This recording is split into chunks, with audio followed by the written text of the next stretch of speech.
Hello and welcome back to Desert DIY. If you are new here, my name is Corey. Today I'm going to be showing you how to update an antique piece like this one without getting rid of any of the charm or character of the original finish. A lot of times we are handed down things that are of sentimental value but are also very beautiful, but they just may not fit your personality, your style, and you not really are sure what to do with it. You want to keep it, you want to keep the character of it because when you see it, you have those memories or you have that feeling of, oh, this belonged to an important person to me or whatever it may be, but you still want your home to feel like your own. Well, I'm going to help you solve that problem today. This piece we picked up from the curb, believe it or not. So this is not something that was passed down in my family or within my friends or loved ones. But I thought it would be a good example because it is definitely an antique. It is most likely from the 1800s. And I thought that the bones of it were beautiful, the character of it were beautiful. It just needed a little bit of help. I also used this piece for the Maker's Challenge category for the pop of color, and I entered that in. Hopefully I'll win. I don't know. There's so many really great pieces in there. But I wanted to add a big, bold pop of color of this, but I will be doing that on the inside. So on the insides of antiques, a lot of times the inside is worn out way more than the outside because people spill things in the drawers. They just get beat up more on the inside and have stains and whatnot. So it doesn't hurt at all to give a coat of paint or do something special on the inside when it's already pretty destroyed anyway. But before we can go forward doing any kind of paint on the inside, we have to shore up the outside and fix the finish in the areas that needed some help. Up on the top here, there was some kind of trim or carving that has broken off. So I asked my husband to cut it straight across.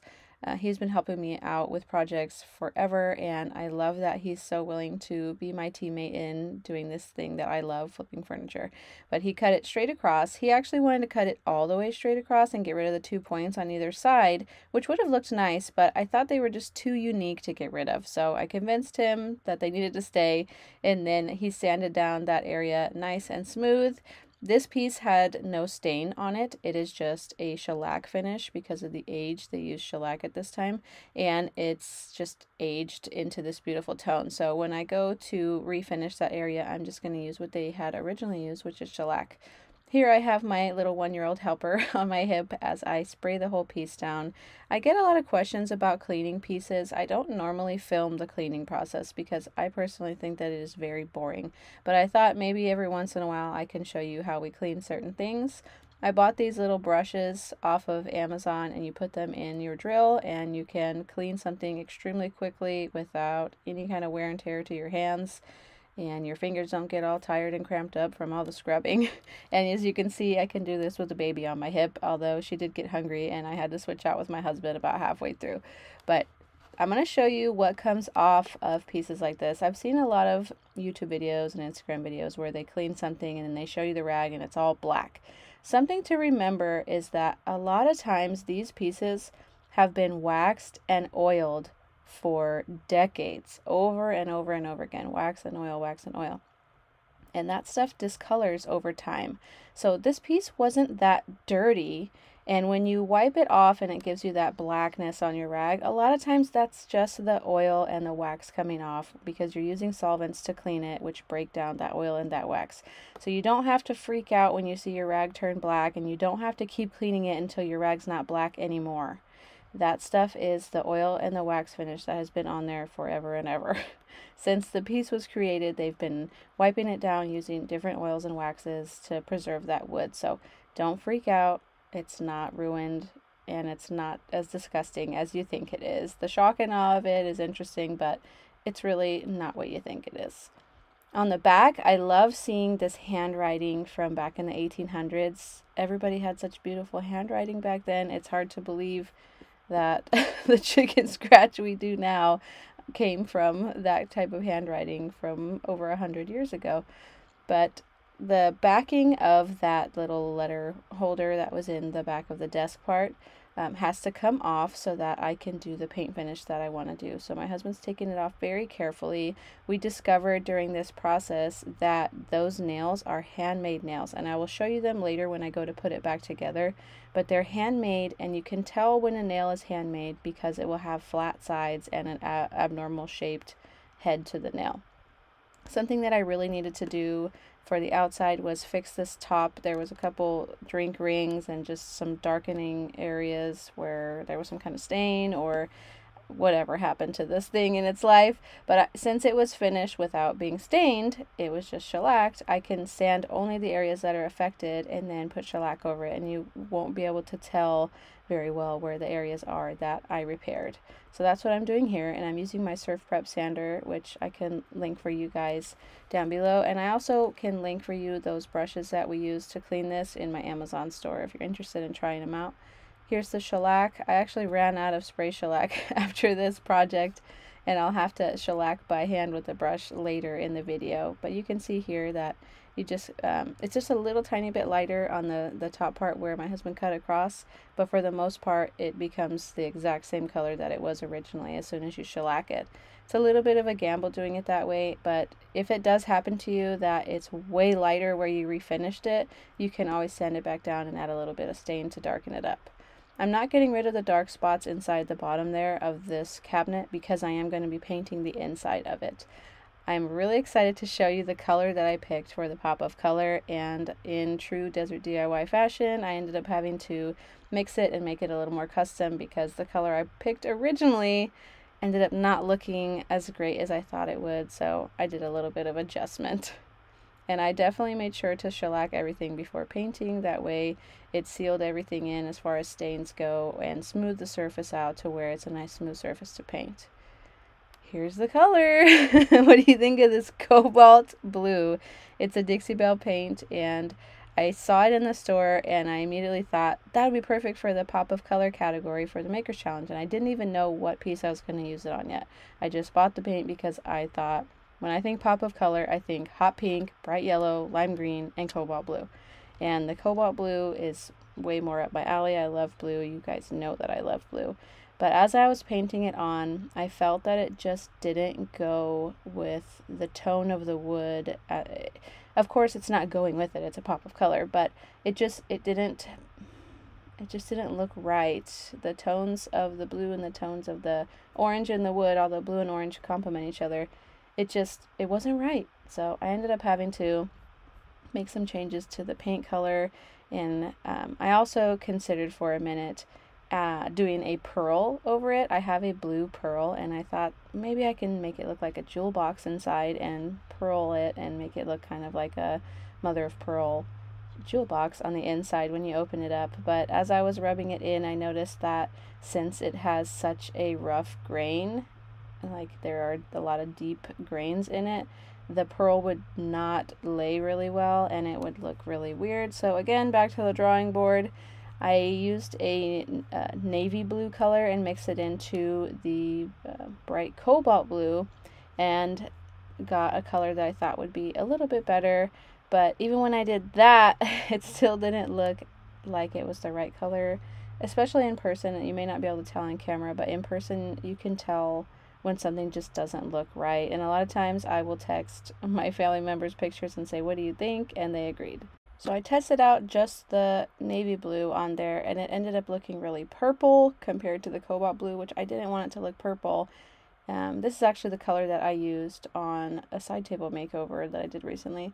But I just mixed all of both colors together, which added a ton more navy to the color, and it ended up coming out with this beautiful, more of a bright navy.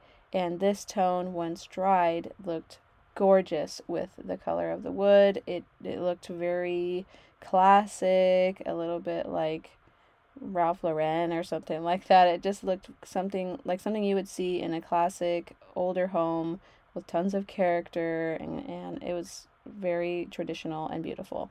And my style is very traditional and classic, so of course, I'm going to go with the color that fits my aesthetic because I personally think it looks beautiful. But I want you to remember while you're watching this video that this is just about teaching you to update an antique to make it your own. So if your pop of color is pink or bright yellow or sage green or whatever color that your heart desires, that is what you should be picturing right now happening to your pieces as you're watching this makeover. You don't have to choose the same colors that I choose. You can watch this and think, oh, I hate that blue, I would never do that blue. But the point is not the blue. The point is to give something your personality, so that way you can hold on to those memories and still keep the original finish of these beautiful antiques while still making it feel like it's your own and giving it character that makes it feel like it's you. It belongs in your home. And now I'm just finishing painting the insides of all the pieces that are going to go back on here. I don't want any of the blue to show when everything is closed up, so I'm making sure not to paint edges that are going to be seen and making sure to get a nice smooth coverage at the end. So I brush all the paint on, and then at the end I go all in the same direction over all the paint that I did. That way it looks more like the wood grain, kind of smooths it out and gives it a more professional finish as I'm painting it. I am going to seal this because this is chalk paint. It does not have a sealer in it on its own, so I'm going to make sure to seal it, and I'm going to be sealing it with shellac, like I said, for the whole piece. Shellac is a classic sealer, and once it is dried, it is non-toxic, but I do have to mention you cannot use shellac on pieces that are going to get any kind of water on them, because it will leave that white cloudiness to it if it gets water standing on it. I don't foresee anybody having water in this drop-down desk, so I thought that it was safe to use, and I also wanted to stay true to what they used originally on this piece. And I love that shellac is a non-toxic finish as well, so there was many reasons why I wanted to choose it. In here, I'm going to be using gold spray paint. I've done this before with another flip down desk where I painted the whole inside gold, but I haven't done it as just like a pop. And remember, I was thinking of going with like this jewel box look to it, and I thought this would make it have that jewel box look if I just did the little letterbox in gold, and plus it was pretty beat up and needed something to refinish it because there was quite a bit of stains in there. And of course, while you're spray painting, please wear a respirator, not like me, and I definitely bought one now, and I'm going to be using my respirator for every time that I'm spray painting from now on. So I know you guys are going to say something in the comments about how I need a respirator, and I agree with you. I know you can tell in the video, but it was already nighttime and I was rushing to get everything done in between dinner, kids, shower, all that stuff. So I just ran outside and did this coat of spray paint really quick, but I will be making sure that my respirator is always close by, so that way when I am even in a rush, I can make sure to wear it when I'm doing this, because man, my throat hurts so bad when I don't wear one. Now I'm going to hand paint on the shellac for the rest of the inside. As I mentioned in the beginning of the video, I ended up running out of my spray shellac. I need to go buy some more of it. But the hand brushing on shellac is totally okay too. It goes on very watery, so you have to use less. Less is more, definitely, in this scenario. And you need to watch out for drips. So as it starts drying, once you're done, don't walk away. Stand there for a few minutes and watch for drips to see if any drips form on it, to make sure that you can brush those nice and flat. That is something that I've learned the hard way over time working with shellac as much as I have. But it's time to put the doors back on. I just used the same original screws that came with it, and I wanted to make sure to use everything original that I could, because like I said, this is an antique. This is probably from the 1870s to 1890s. It has pressed tin handles on it. It has all handmade nails, which here they are, and that is what helps me to date a piece when I am taking it apart and really looking at the pieces. That is when I find out when something is made. So it may not have the actual date of the day it was made or anything like that, but there are tons of clues that will tell you when something is made.